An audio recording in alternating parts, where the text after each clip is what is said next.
লোটে মাছের ঝুড়ি বানানোর জন্য লোটে মাছগুলোকে ধুয়ে পরিষ্কার করে নিয়েছি। এবারে পরিমাণ মতো হলুদ আর লবণ দিয়ে কিছুক্ষণের জন্য মাখিয়ে রাখবো। অপরদিকে একটা কড়াই বসিয়ে পরিমাণ মতো সর্ষের তেল দিয়ে তেলটা কিছুক্ষণ গরম করে নেব। গরম হয়ে এলে দিয়ে দেবো বেশ কিছুটা পরিমাণে পেঁয়াজ কুচি। এখানে দুটো বড় সাইজের পেঁয়াজ কুচি দিয়েছি।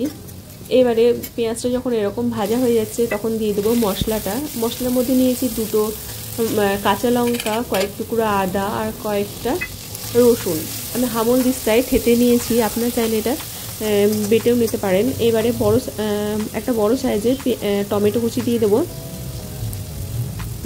একে একে গুঁড়ো মশলাটা দিয়ে দিচ্ছি। হলুদ গুঁড়ো, লবণ, কাশ্মীরি লাল লঙ্কার গুঁড়ো আর দিয়ে দেবো জিরে গুঁড়ো।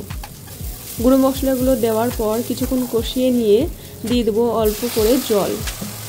মশলাটা যাতে জ্বলে না যায় এর জন্য জল দিয়ে কিছুক্ষণ কষিয়ে নেব। মশলা থেকে তেল ছেড়ে আসলে একে একে লবণ হলুদ মাখিয়ে রাখা লোটে মাছগুলোকে দিয়ে দেবো। রেসিপিটা ভালো লাগলে লাইক, কমেন্ট, শেয়ার করতে ভুলবেন না। চ্যানেল নতুন বন্ধু হয়ে থাকলে চ্যানেলটিকে সাবস্ক্রাইব করে পাশে থাকবেন। এইবারে 5 মিনিট মতো গ্যাস কমিয়ে রেখে লোটে মাছগুলোকে রান্না করে নেব। লোটে মাছগুলো এতটাই নরম হয় যে কয়েকবার নাড়াচাড়া করলেই এরকম ভেঙে যায়। এই পর্যায়ে কাঁটাগুলোকে বাদ দিয়ে দিতে হবে। কাঁটাগুলো বাদ দিয়ে দেওয়ার পর একটু নেড়েচেড়ে নিয়ে যে অতিরিক্ত জলটা আছে সেটাকে শুকিয়ে নিয়ে এরকম ঝুড়ো ঝুড়ো করে কষিয়ে নিয়ে নামিয়ে নিতে হবে।